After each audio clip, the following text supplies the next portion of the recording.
Today we're going to talk about the 5 things that I don't like about owning a Hyundai, multiple Hyundais. So let's get into it. But before we do, just letting you guys know as a reminder, we are having the KDM Cars and Coffee on August 11th at 11:30 to 1:30. I'm going to leave it right here. You can go on Facebook. I'll leave a link in the description to say if you're going to be interested or going or not. But if you're in the New Jersey, New York, Pennsylvania, any of those areas, we are going to have it come out. You don't have to have a KDM car, but just come out and chill with us.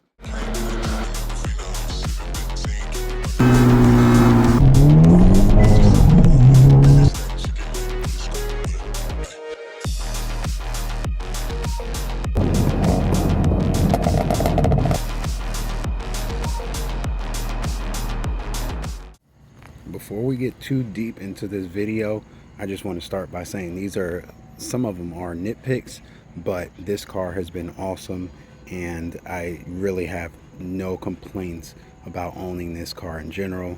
As for the price, it cannot be beat for $35,000 at the time when I bought it, and this car has just been excellent. We have moved it up from being that 276 or whatever it was horsepower stock, and we're making 400 at the moment, and we're just going to go up from there, which with what's coming for the future. So number one, when we get started with this, the one thing I do not like about owning a Hyundai brand car is the fact that the warranty and the whole service in general is just really strict on people when it comes to owning these cars.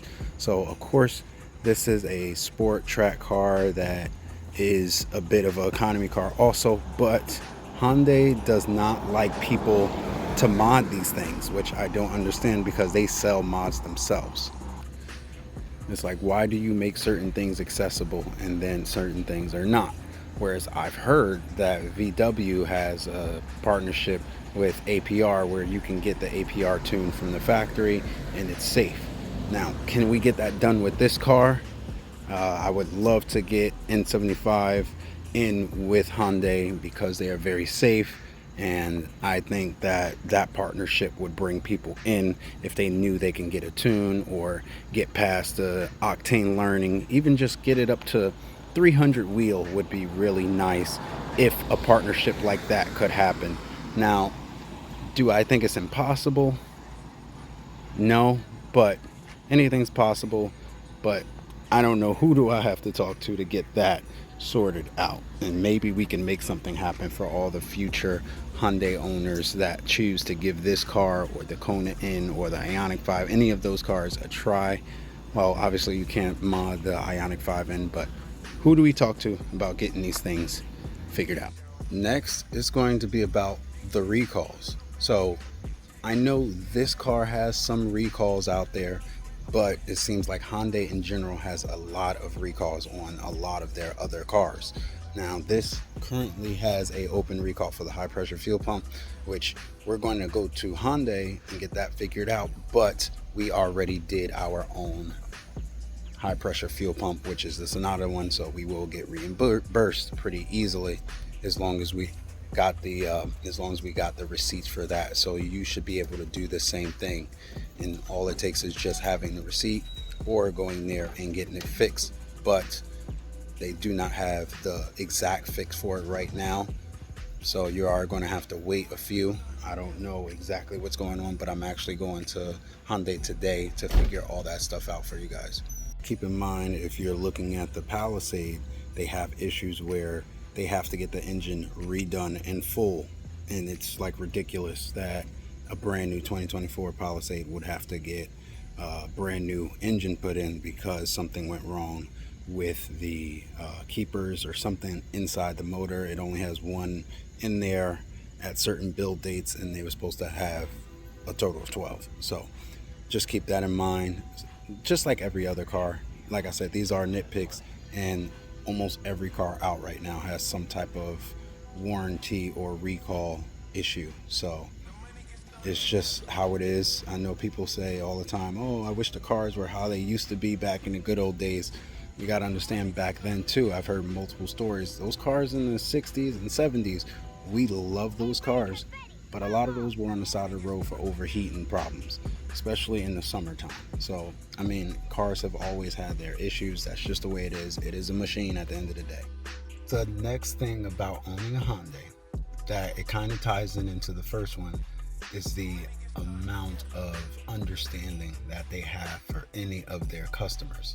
So I've heard multiple horror stories. I've even had some horror stories myself when it comes to certain dealerships. And it seems like it's an issue when people even aren't modded, that they're having these warranty issues, whereas something happened with the car and Hyundai is like, oh, well, we don't want to cover it. We don't want to take care of it. But you guys, Hyundai, have to understand your brand didn't always have the best name. They still don't have the best name. So you should be taking your customers seriously when they have concerns or any type of issues with their cars when they choose these cars. Now, I honestly think that it ties into management in certain franchises, but we got to figure something out. The next issue that I have with owning some Hyundais, not all, as you guys know, I own a 2011 Hyundai Azera Limited. So that means it comes with the Limited 3.8, but there's some differences between that 3.8 in 2011 and all the other 3.8s from 2006 to 2010. The issue is this car has a oversized thermostat housing unit. I'll leave a picture right here so you know for reference. And basically, one of the coolant nipples is broke. Actually, I think I can show you guys. And it's annoying. The car's been done and been sitting since. I actually just got a new, or a used one, new to me. But this is what broke.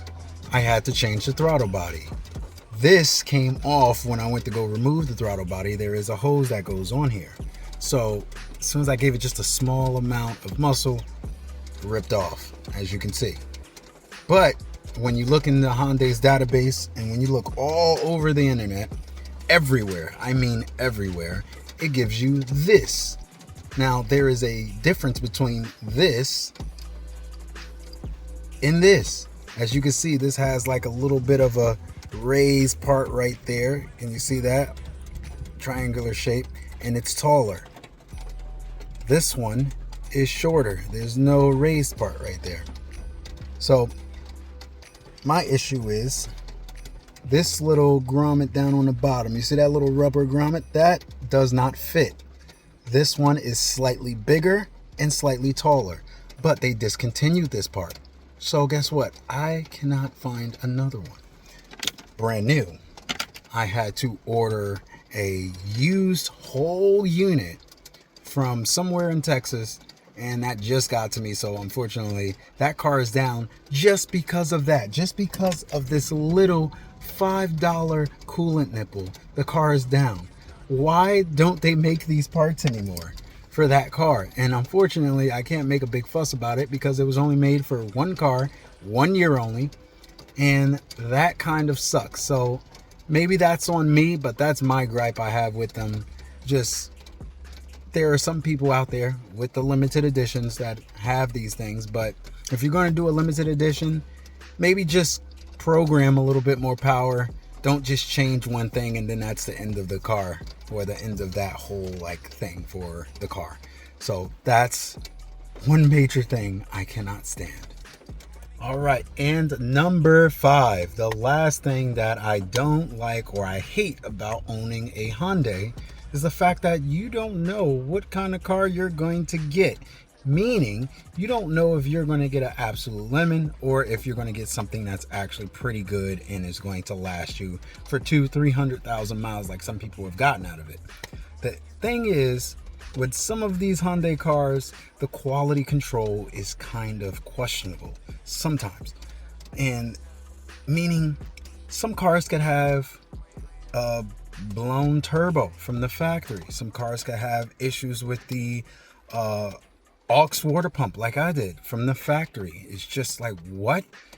Some Hyundais have issues with the horn randomly going out. Like, what? And then some cars have an issue with the map sensor getting wet. If you power wash it, it happens to some people. I already made a fix to that video, or something to really stop that from happening, which you guys can check that out. But it's just, you don't know what you're getting into. It's really a gamble. And I feel like Hyundai puts a lot of effort into their end cars, but the other cars you're getting really like half and half. Like, you might get a Santa Cruz or a Santa Fe that has some weird issue with the trunk and you just can't get it fixed, and you take it to the dealership and they need your car for days. I've seen it. I've heard some of these things. I've been around a few dealerships and I hear some of the things that come in. Now, if you get an in car, there's a higher chance that the car will be fine, but you're not special. It could possibly happen to you. I mean, it happened to me. This car needed a auxiliary water pump, but anytime I'm on throttle, it makes a noise like, and it was making that like clunking noise from a few months ago. So again, just if you're going to buy a car, try to test drive it, make sure things work. If you're going to buy an in-car, a Elantra, which I'm pretty sure they're good now, the new 2024s, I haven't heard anything with the horn. But if you're looking into a used Elantra in, or 2022, 2023, or even Kona in, make sure the horn works. Just look over the car thoroughly and make sure that car is in good condition and running great. It's a new car. We do not want to have to bring it back in. So I'm going to leave you guys with that. I'm going to go into my next video talking about the 5 things that I hate about owning this particular car, this Elantra N 2023. And that's going to be interesting. But I'm just going to leave you with a little teaser on this. The turbo is blowing and I got a new turbo.